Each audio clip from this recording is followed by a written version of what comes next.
से मेरे अजीजों, अल्लाह रब्बुल इज़्ज़त ने इस किताब के अंदर कितने उलूम का समंदर रखा है, कभी आपने सोचा है? ये वो लोग थे जो अरब ला नहीं सके, लेकिन जो समझ बूझ रखते थे उन्होंने कुरान का मुताला शुरू किया और इसमें से जवाहर निकाले, मोतियां निकाली। अब मुख्तसर मैं जिक्र करता चला जाऊंगा। सारे उलूम कुरान में हैं।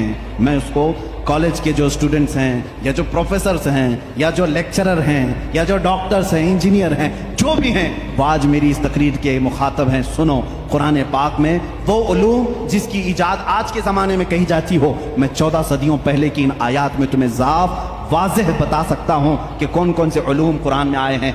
आपने शायद पहले दिन ही सुना होगा, एस्ट्रोनॉमी, ये वो इल्म है जो इल्मुल फलकियात जिसको कहते हैं, आसमान कायनात का इल्म, कायनात का इल्म, आसमानों में क्या है, गैलेक्सी में क्या है और कैसे दुनिया वजूद में आई, इस इल्म के जानने वाले एस्ट्रोनॉमी कहलाए जाते हैं।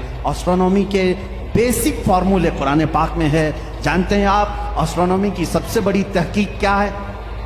इन साइंसदानों की सबसे बड़ी तहकीक ये है कि एक शख्स है अंग्रेज़ों का, जिसको ये कहा गया स्टीफन हॉकिंग, ये 1925 की बात है, जिसने सबसे पहले ये कहा कि कायनात फैल रही है। 1925 में, 1925 में सबसे पहले उसने ये कहा, मैं देख रहा हूं गैलेक्सी में स्टार्स दूर दूर हो रहे हैं और फैल रही है ये कायनात। उसने वुसअते कायनात का नजरिया सबसे पहले दिया। और कुरान कहता है वस्समा बनैनाहा व बिअयदिन व इन्ना लमूसिऊन, आसमान को हमने अपने दस्ते कुदरत से बनाया है और इसको हम क़यामत तक फैलाते रहेंगे। कुरान कह रहा है इसको हम फैलाते रहेंगे। और ये है एस्ट्रोनॉमी के लिए, ये जो जिसका नाम मैंने लिया है स्टीफन हॉकिंग, इसने कहा ये 20वीं सदी की सबसे बड़ी तहकीक है, सबसे बड़ी तहकीक है। मुझे मालूम नहीं 14वीं सदी में, 14 सदी पहले ही ये तहकीक अल्लाह के कलाम में आ चुकी। अज़ीज़ान गिरामी, और ये आपको बिग बैंग का जो मैंने बताया था फर्स्ट डे, आपने सुना होगा।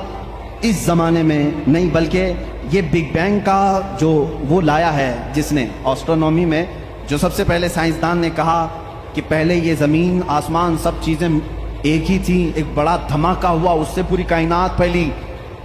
इनका अब जाकर के ये नजरिया हुआ कि एक बड़ा धमाका हुआ, उसके बाद सब चीजें अलग हो गई, चांद अलग हुआ, तारे अलग हुए और सूरज अलग हुआ, जमीन अलग, आसमान अलग। इस थ्योरी को कुरान ने खुद बयान किया है। अवलम यरल्लज़ीना कफरू अन्न समावाति वल अर्द कानता रत्कन फफतकनाहुमा, अल्लाह फरमाता है ए महबूब, क्या नहीं देखते वो काफिर अब भी इनकार कर रहे हैं, जमीन और आसमान मिले हुए थे, हमने उनको फाड़ करके अलग किया। फतकनाहुमा, फतक कहते हैं ऐसा जोर का धमाका होना और झटका देना जिससे सारी चीजें बिखर जाएं। और कुरान ने इस बिग बैंग का जिक्र किया है। यह और बात है कि इसकी तहकीकात और होती रहेंगी। एस्ट्रोलॉजी जिसमें इल्म नुजूम है, उसके मुतालिक भी मैंने बताया था कि सितारों के मुतालिक ब्लैक होल का तज़किरा सूरह वाक़िया में मौजूद है। अल्लाह फरमाता है ला उक़सिमु बिमवाक़िअन नुजूम, कसम है उन जगहों की जहां जाकर के सितारे फना हो जाते हैं, उसको आज साइंसदान ब्लैक होल कहते हैं। यह एस्ट्रोलॉजी है। और बोटानी जानते होंगे आप, इल्म नबातात, पौधों का इल्म, ये एक पूरा बाज़ाब्ता एग्रीकल्चर, इस पर तो यूनिवर्सिटियां कायम हैं जिसमें पौधों की नशो नुमा के मुतालिक तहकीकात होती है। और कुरान उसकी तमाम तफसीलात बता रहा है। व मिन कुल्लि समराति जअल फीहा ज़ौजैन इत्नैन, अल्लाह फरमाता है हर फल में हमने मेल और फीमेल रखा है। आज के साइंस कह रहा है हर दरख्त में मेल और फीमेल होते हैं। ये कुरान के वो उलूम है। बोटानी इस इल्म को कहते हैं ना। आप मेरे पास स्टूडेंट्स होंगे कोई एग्रीकल्चर के, दरख्तों के, पेड़ पौधों के मामलात के सिलसिले में कुरान की एक नहीं 10 आयतें मैं तुम्हारे सामने पेश करूंगा। इसके अलावा जूलॉजी, एस्ट्रोलॉजी के अलावा जूलॉजी जानवरों का इल्म, हैवानात का इल्म, इस इल्म पर भी आज करोड़ों डॉलर खर्च किए जाते हैं। जूलॉजी और एनिमल्स के ऊपर रिसर्च किए जाते हैं। जूलॉजी कुरान में बयान है। तुम्हें मालूम है वमा मिन दाब्बतिन फिल अर्दि वला ताइरिन यतीरु बिजनाहिही इल्ला उममुन अमसालुकुम। एक साइंसदान है, उस साइंसदान का नाम मैं तज़किरा नहीं कर रहा हूं, उसने सबसे पहले कहा जानवरों में भी इंसानों जैसी कुछ आदतें हैं, मैंने उन पर तहकीक की है। उस साइंसदान ने कहा। और रब ताला फरमाता है जमीन में कोई जानवर ऐसा नहीं और उड़ने वाले परिंदों में कोई ऐसा नहीं, इल्ला उममुन अमसालुकुम, वो सब के सब तुम्हारे जैसी सोसाइटी रखते हैं, तुम्हारे जैसी सोसाइटी, उनके खानदान होते हैं, उनके अपनी बिरादरियां होती हैं, एक ही खानदान के साथ उड़ते हैं, आते हैं, जाते हैं। ये परिंदों का मुआशरती मामला ये जूलॉजी कहलाता है, आज की तहकीक में है और कुरान में मौजूद है। कुरान इस बात को पहले बता चुका है। सिर्फ परिंदों की बात नहीं मेरे अजीजों, उसके अलावा जो और भी इसमें है, कुरान पाक में चूंटियों का इल्म, एक साइंसदान है उसने कहा है कि चूंटियां बात करती हैं एक दूसरे को और ये सब एक दूसरे के कांटेक्ट में आकर के ही काम करती हैं। और कुरान कह रहा है, सूरह नमल पूरी चूंटियों की आयत सूरह है। अल्लाह ताला फरमाता हत्ता इज़ा अतौ अला वादिन नमल क़ालत नमलतुन या अय्युहन नमल उदखुलू मसाकिनकुम। जब सुलेमान अलैहिस्सलाम अपने लश्कर के साथ से गुजर रहे थे तो एक चूंटियों की वादी के पास आप आए तो अल्लाह फरमाता है चूंटियों की जो बड़ी सरदार थी उसने सारी चूंटियों से कहा या अय्युहन नमल उदखुलू मसाकिनकुम, ऐ चूंटियों जल्दी जल्दी अंदर दाखिल हो जाओ, कहीं सुलेमान अलैहिस्सलाम का लश्कर तुम्हें बेखबरी में रौंद न जाए। चूंटी बात कर रही है अपने तमाम अफसरों को या अपने सिपाहियों को, और ये कुरान कह रहा है। और आज इस पर रिसर्च करने वाले को बहुत बड़ा इनाम भी दिया गया है कि चूंटियां बात करती हैं। ये जूलॉजी में आता है, जानवरों पर रिसर्च करने वाले। शहद की मक्खी पर एक बंदा है जिसने रिसर्च किया और उसको नोबेल इनाम मिला है, नोबेल प्राइज मिला है। उसका नाम वाशविन इस तरह से कुछ है, उसको नोबेल इनाम मिला है। उसने कहा ये मक्खी जो है जो छत्ते पर आती हैं, इनके अंदर एक कम्युनिकेशन होता है, इनके अंदर एक रईस होती है, एक मलिका होती है, सरदार होती है।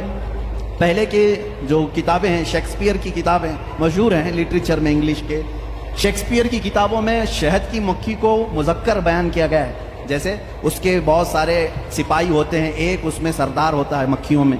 लेकिन ये 1975 में 1975 में एक साइंसदान ने तहकीक करके बताया शहद की मक्खियाँ कम्युनिकेशन करती हैं, एक दूसरे से रब्ता करती हैं और इनको एक मलिका होती है और वो ऑर्डर देती है और उसके ऑर्डर के एतबार से सब जाती हैं। और कुरान में देखो रब ताला फरमाता है व औहा रब्बुका इलन नहली अन इत्तखिज़ी मिनल जिबाली व मिन शजरी बुयूतन फस्लुकी सुबुल रब्बिकी ज़ुलुला यख़रुजु मिन बुतूनिहा शराबुम मुख्तलिफुन अलवानुहु फीही शिफ़ाउन लिन्नास। अल्लाह फरमाता है तुम्हारे रब ने शहद की मक्खी को ये इल्म दिया है, और शहद की मक्खी का जो वर्ड यूज हुआ है अरबी में वो मुअन्नस यूज हुआ है। अल्लाह कुरान में फरमाता है मक्खा नहीं मक्खी। अब तक कहते थे कि मक्खी का जो मुज़क्कर है वो उस पे सब छत्ते पर लाकर जमा करते हैं। 1975 में जूलॉजी इस इल्म की तहकीक करने वाले माहिर साइंसदान ने बताया नहीं, सारी मक्खियां उसमें से जो रईस होती है वो भी मुअन्नस होती है, उसके जितने अफसर होते हैं वो भी मुअन्नस होते हैं। कुरान इसमें मुअन्नस के सिगे इस्तेमाल करके फरमा रहा है शहद की मक्खी रईस अपने हम नवाओं से कहती है जाओ फूलों को चूस करके लाओ, वो ऑर्डर देती है और उसके बाद वो ला करके अपने थूक को जमा करती है। अब ये भी इसने 1975 में ये भी इजाद किया शहद कहाँ से निकलता है, शहद कहाँ से निकलता है। तो बाज़ लोगों ने कहा वो थूक देती है मुंह में से, अब तक तो यही मालूम था थूक देती है। कुछ लोगों ने कहा नहीं वो अपने फजलात खारिज करती है, जैसे पेशाब पखाना होते हैं इस तरह से वो निकाल देती है। 1975 में एक साइंसदान ने कहा नहीं, उसकी बेली में से बेली फैट जो होता है पेट की चर्बी यहाँ से निकलता है। रब ताला फरमा रहा है यखरुजु मिन बुतूनिहा, हम शहद उसके पेट की चर्बी से निकालते हैं। जूलॉजी की ये तहकीक 1975 में हुई और कुरान अजीम उस वक्त फरमा रहा है हम शहद की मक्खी के पेट में से निहायत ही मीठी ग़िज़ा तुम्हारे लिए निकालते हैं, इसमें अल्लाह की निशानियां हैं। और ख़ुद मौला ने फरमाया शिफ़ाउल लिन्नास, इसमें पूरी तुम्हारे लिए इंसानों के लिए शिफा है। और इतना ही नहीं मेरे अजीज़ों, ये डंक मारे तो जहर है, लेकिन अपने शहद के छत्ते में जाकर छोड़ दे अपने पेट की ग़िज़ा तो दुनिया की सबसे अजीम ग़िज़ा है। एक ही चीज़ में दो चीज़ें हैं। और इसके अलावा जानवरों पर बहुत सारे कि अल्लाह ताला फरमाता अफला यंजुरूना इलल इबिली कैफ़ खुलिक़त, तुम नहीं देखते कि ऊँटों को अल्लाह ने कैसे पैदा किया। तो जूलॉजी के से ताल्लुक़ रखने वाले स्टूडेंट से मैं कहता हूँ ऊँटों की पैदाइश पर तुम भी रिसर्च करते होंगे। आज तकरीबन ये कॉलेजों में पढ़ाया गया है जूलॉजी के स्टूडेंट्स को कि तमाम मखलूक़ात में ऊँट की तख्लीक एक सबसे अलग है, इसलिए कि इसके अंदर ऐसा मादा है 1 महीने तक बगैर खाए पिए जिंदा रहता है, पानी जमा कर लेता है। और रब ताला फरमा रहा है सारे जानवरों में इसकी तख्लीक अलग की गई है, तुम नहीं देखते ऊँटों की तरफ। कुरान पाक में जूलॉजी का एक पूरा चैप्टर मुझे अलग करके आपको बताना पड़ेगा। बहुत सारी चीजें, परिंदों का इल्म, चींटियों का इल्म, हत्ता कि अल्लाह ताला ने मकड़ी के मुतालिक भी बयान फरमाया। मकड़ी का जाला इत्तखज़त बैता व इन औहनल बुयूति लबैतुल अन्कबूत। अल्लाह फरमा रहा है दुनिया के घरों में सबसे कमजोर घर मकड़ी का होता है। आज तहकीक तकरीबन 1950 या 60 के बीच में एक साइंसदान ने कहा कि मकड़ी जानवरों में सबसे कमजोर दिल वाली होती है, इसलिए कि ये अपने नर को ही मार देती है। और कुरान कह रहा है इत्तखज़त व इन औहनल बुयूति, बल्कि अल्लाह फरमा रहा है सबसे कमजोर घर मकड़ी का होता है और सबसे कमजोर दिल भी उसका होता है। ये जूलॉजी के चैप्टर्स हैं। अगर इसके बाद और थोड़ा सा निकलोगे तो फिर मैं अगर आपको आगे ले जाऊं मेडिसिन के बारे में, कुरान ने क्या क्या कहा है, बहुत बड़ा एक तवील चैप्टर है। मेडिसिन, दवाइयों के मुतालिक कुरान में पूरा इल्म मौजूद है। शहद को ही लेकर के आज रिसर्च हुए हैं। शहद के अंदर अल्लाह ने फरमाया फीही शिफाउल लिन्नास, इसमें लोगों के लिए शिफा है। और वर्ल्ड वॉर 2 के टाइम पे, सेकेंड वर्ल्ड वॉर के दरमियान अक्सर जख्मियों को शहद लगा करके सही किया गया। आज भी जो जदीद तरक्की याफ्ता कंट्रीज हैं उनके यहाँ शहद पर रिसर्च अभी भी चल रहा है, और इन्होंने कहा है कि इसमें विटामिन के पाया जाता है जो किसी दूसरी चीज में होता ही नहीं है। ये जख्मों को बहुत जल्दी खत्म कर देता है और जख्मों पर फंगस आने नहीं देता, इन्फेक्शन आने नहीं देता। रब फरमा रहा है फीही शिफाउल लिन्नास। मेडिसिन का तज़किरा क्या कुरान में नहीं मिलता? मेडिकल के स्टूडेंट्स और अगर आगे आए तो मैं एम्ब्रियोलॉजी के मुतालिक बताऊं आपको। एम्ब्रियोलॉजी क्या है? ये इल्मुल जनीन, बच्चे की विलादत के जो मामलात होते हैं इसको एम्ब्रियोलॉजी कहते हैं। डॉक्टर्स होंगे वो समझेंगे हमारी बात को। एम्ब्रियोलॉजी एक पूरा का पूरा इल्म है, और इन्हीं की बातों से मैं आपको बताऊं। एम्ब्रियोलॉजी में कहा गया है कि सबसे पहले पानी का एक कतरा मर्द के नुतफे से गाकर माँ के रहम मादर में जमा होता है। पहले कुरान की आयतें पढ़ो। वलक़द ख़लक़नल इंसान मिन सुलालतिन मिन तीन थुम्मा जअलना नुतफ़ता अलक़तन फ़ख़लक़नल अलक़त मुदग़तन फ़ख़लक़नल मुदग़त इज़ामन फ़कसौनल इज़ाम लहमा।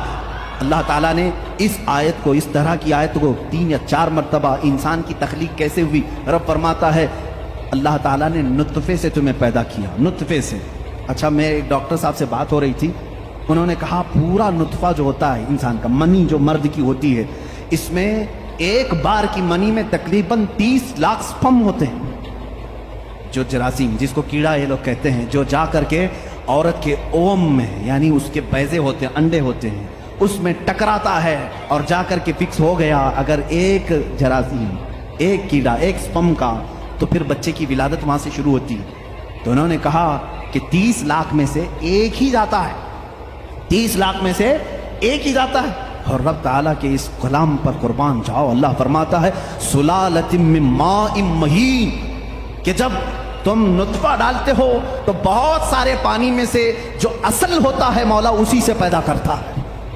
सुलाला कहते हैं सबसे कीमती चीज, उसमें से जो असल है उसी से पैदा करता है। 30 लाख अगर स्पर्म में जरासीम आए हों, सिर्फ एक ही से पैदा किया जाता है। फिर उसके बाद अल्लाह ताला ने फरमाया हम उसके जरिए से अलका बनाते हैं। अलका क्या है? मुदगा क्या है? अलका बस्ता खून है। बस्ता खून मतलब खून जैसे होता है। मैंने एक डॉक्टर से पूछा इसमें ही इंटरनेट पर, तो उन्होंने एक तहकीक मुझे भेजी कि एम्ब्रियोलॉजी के शुरू के दिनों में ये होता है कि जैसे जोंक होती है ना, जोंक एक कीड़ा है, चिपक जाए तो छोड़ता नहीं है। तो अलका कुरान में जिक्र है, मैं उस पर पढ़ रहा था। अलका जैसे च्युइंगम वाली चीज होती है, चिपकने वाली, अगर खून के चिपकने वाले हिस्सा कोई बन गया तो उसको अलका कहते हैं। और आज डॉक्टर्स कह रहे हैं नुतफे के बाद अगर सबसे पहले बच्चे में कुछ बनता है तो वो गम टाइप का एक खून बनता है, जिसको कुरान बता रहा है। ये सारी चीजें सोनोग्राफी के बाद मालूम होती है, स्कैन करने के बाद मालूम होती है। और उसके बाद मुदगा है, गोश्त का एक लोथड़ा, उसमें अल्लाह ताला ने जो मुदगा लफ्ज इस्तेमाल फरमाया, इसका मतलब क्या है? ये भी डॉक्टर्स इसकी भी तस्लीम करेंगे। एक बहुत बड़ा साइंसदान है, उससे पूछा गया थर्ड स्टेज, एम्ब्रियोलॉजी स्टेजेस में से थर्ड स्टेज क्या है? तो उसने एक लंबा सा आटा या कुछ च्युइंगम लिया, उसको दांतों में रखा, चबा करके दिखाया, एक लंबा कीड़ा और उस पर दांतों के निशान, दांतों के निशान। डॉक्टर्स जब स्कैनिंग करेंगे तो उनको ये पता चलेगा कि पहले माँ के पेट में एक लंबी चीज बनी जिस पर दांतों के निशान जैसे। कुरान ने मुदगा कहा। मुदगा क्या चीज है? जब अरबी में उसका तर्जुमा देखा गया तो ऐसी चीज जो लंबी हड्डी हो और उसमें जगह जगह से काटा गया, मुदगा उसको कहते हैं। اور ڈاکٹرز کل 100% اتفاق کرتے ہیں کہ 3rd اسٹیج میں جب یہ بچے کی ولادت آتی ہے تو اس کی صرف ریڑھ کی ہڈی بنی ہوتی ہے جو پیٹھ پر ہے، جس میں جگہ جگہ گانٹھ ہے، ایسا لگتا ہے جیسے کسی نے کسی چیز کو چبایا۔ یہ قرآن میں ایمبریولوجی کا فلسفہ موجود ہے۔ اگر یہ سٹیجز میں بتاؤں 9 مہینے تک بولنا پڑے گا نا، بچے کی ولادت 9 مہینے بعد ہوتی ہے۔ ایمبریولوجی کے بہت ساری چیزیں ہیں، اور میں آپ کو یہ بتاؤں سب سے پہلے چیز کیا بنتی ہے انسان کی، یہ بھی تحقیقات سائنس کر چکا ہے۔ سب سے پہلے بچے کے نطفے کے بعد علقہ، مضغہ، اور اس کے بعد اس پر چمڑی آتی ہے، یا جو بھی 27 ویکس، اگر 24 ویکس ہوتے ہیں اگر پریگننسی کے، تو سب سے پہلے وہ جنین میں سننے کی چیز آتی ہے۔ کیا؟ سننے کی چیز۔ اس کے بعد اس کے اندر محسوس کرنے کی، دیکھنے والی چیز آ جاتی ہے 27 ویکس کے بعد۔ پھر اس کے بعد اس کی ہارٹ بیٹ بھی شروع ہوتی ہے۔ اب قرآن کی آیت پڑھو، اللہ فرماتا ہے وَجَعَلَ لَكُمُ السَّمْعَ وَالْأَبْصَارَ وَالْأَفْئِدَةَ قَلِيلًا مَا تَشْكُرُونَ۔ ہم نے تمہارے ماں کے پیٹ میں سب سے پہلے سننے کی طاقت دی، دیکھنے کی طاقت دی، پھر دھڑکنے والا دل عطا کی۔ اللہ اللہ، یہ ترتیب کہاں سے آئی؟ یہ اس زمانے میں قرآن نازل ہوا جہاں کوئی خوردبین نہیں تھی، کوئی مائکروسکوپ نہیں تھا، کوئی ٹیلیسکوپ نہیں تھا، کوئی سونوگرافی نہیں تھی، کوئی اسکیننگ سینٹر نہیں تھا۔ جب قرآن یہ بتا رہا ہے وہ لوگ اس وقت ماؤں کے پیٹ میں کیسے بات جان سکتے تھے؟ ایک بہت بڑا سائنسدان ہے، اس کے سامنے ایمبریولوجی کے تذکرے کیے گئے اور قرآن کی آیتیں بتائی گئی، تو کہتا ہے شاید محمد صلی اللہ علیہ وسلم کے پاس کوئی ایسی بڑی مشین تھی جس کو وہ دیکھ کر کے سب بتائیں۔ ان سے کہا گیا میاں یہ 1400 سال پہلے کی ہے، تو وہ خود ہنسنے لگا، ہاں یہ تو ٹیلیسکوپ جو دیکھنے والی خوردبین ہے، مائکروسکوپ، یہ تو 16ویں صدی میں ایجاد ہوئی ہے، اور اس وقت جب ایجاد ہوئی تو بڑی بڑی چیزیں ہی خالی دیکھ سکتی تھی، چھوٹی چیزوں کو دیکھا بھی نہیں جاتا۔ پھر اس نے اٹھ کر کے یہ کہا پھر تو یا تو اوپر والی کوئی طاقت ان کے ساتھ ہوگی۔ یہ باتیں اگر وہ اس زمانے میں بتائے ہیں تو پھر کوئی اور طاقت ہوگی۔ یہ قرآن کے علوم ہیں میرے عزیزوں، پڑھو اس قرآن کو، کیا نہیں ہے اس کے اندر۔ اب میں اگر ایمبریولوجی ہو گئی بات، اس کے علاوہ اور ہائیڈرولوجی، زمین کے معاملات، پانی کے تبخیر کا سب سے پہلا مادہ قرآن نے بتایا۔ یہ واٹر سائیکل کے جو تھیوری ہے، سب سے پہلے جانتے ہیں آپ کو کس نے پیش کی ہے؟ ایک سائنسدان ہے جس نے یہ بات پیش کی، برنارڈ پیلیسی نام کا ایک سائنسدان ہے، اس نے یہ تھیوری پیش کی کہ سمندر کا پانی گرمی سے سوکھتا ہے، آسمانوں میں جاتا ہے۔ سائنس میں ہم بھی اسکول میں پڑھے تھے، دھوپ میں پانی اڑ کر کے جاتا ہے، پھر جمع ہوتا ہے، پھر بارش میں آتا ہے، یہی ہے نا؟ یہ واٹر سائیکل کا جو نظام ہے، ایواپوریشن اس کو کہتے ہیں، یہ سب سے پہلے جو سائنسدان نے برنارڈ پیلیسی نام کا اس نے دیا، اور وہ بھی 1580 میں، 16ویں صدی میں۔ اب آؤ قرآن کیا کہتا ہے؟ قرآن کہتا ہے وَالسَّمَاءِ ذَاتِ الرَّجْعِ وَالْأَرْضِ ذَاتِ الصَّدْعِ، وہ آسمان جو ہر چیز کو واپس پھر سے کھینچ لیتا ہے۔ پانی ہم برساتے ہیں اور پھر اس کو لوٹا دیتے ہیں۔ یہ ایواپوریشن کا، واٹر سائیکل کا جو مسئلہ ہے، یہ جو فنڈا ہے، یہ قرآن میں موجود ہے۔ مجھے بتاؤ اے سائنس کے اسٹوڈنٹس، کیا قرآن ہائیڈرولوجی کی بات نہیں کر رہا ہے؟ کیا قرآن ایمبریولوجی کی بات نہیں کر رہا ہے؟ کیا قرآن آسٹرونومی کی بات نہیں کر رہا ہے؟ کیا قرآن آسٹرولوجی کی بات نہیں کر رہا ہے؟ کیا قرآن بایولوجی کی بات نہیں کر رہا ہے؟ فزیولوجی کی بات کر رہا ہے؟ قرآن ہر فزیولوجی میں، یہ دوران خون جو ہوتا ہے، ابھی آج ایک بچے نے مجھے سوال کیا فزکس پڑھنا کیسا ہے جس میں الگ الگ تھیوریاں ہیں، میں اس کے لیے بھی بتا دوں، فزکس قرآن میں موجود ہے۔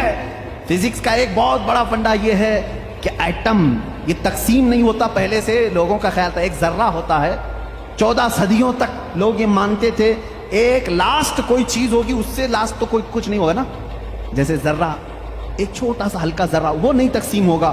فزکس والوں نے یہ ثابت کیا نہیں، ذرہ بھی تقسیم ہوتا ہے، ایٹم کو بھی تقسیم کیا جا سکتا ہے، ڈیوائیڈ ہو سکتا ہے، یہ فزکس کا فنڈا ہے، یہ فزکس کی تھیوری ہے۔ اور قرآن کہتا ہے لا يعزب عنه مثقال ذرة في السماوات والارض ولا اصغر من ذلك ولا اکبر الا في کتاب مبین۔ اللہ فرماتا ہے ذرے کے برابر بھی کوئی چیز اللہ تعالیٰ قیامت کے دن چھوڑے گا نہیں، ہاں ذرے سے چھوٹی بھی ہو، ذرے سے بڑی بھی ہو۔ سب سے پہلے عرب میں قرآن نے یہ کہا ذرے سے چھوٹا، ایٹم سے بھی چھوٹی چیز ہو سکتی ہے، اور 14 صدیوں کے بعد فزکس والے کہہ رہے ہیں کہ ایٹم بھی تقسیم ہو سکتا ہے۔ یہ فزکس ہے جو قرآن پاک میں ہے۔ بہت سارے